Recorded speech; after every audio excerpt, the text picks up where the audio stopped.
আসসালামু আলাইকুম। সবাই কেমন আছেন? আশা করি অনেক ভালো আছেন। আমি আলহামদুলিল্লাহ ভালো আছি। তো আজকে আমি বানাবো গাজরের হালুয়া।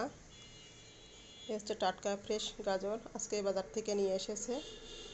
তো গাজরগুলো আমি ছোট ছোট করে কুটে নেব, নিয়ে তারপরে প্রেশার কুকারে সিদ্ধ করে নেব। যে গাজরগুলো আমি এভাবে ছোট ছোট করে কেটে নিয়েছি, ধুয়ে প্রেশার কুকারে সিদ্ধ করতে দেব। প্রেশার কুকারে দিয়ে দিলাম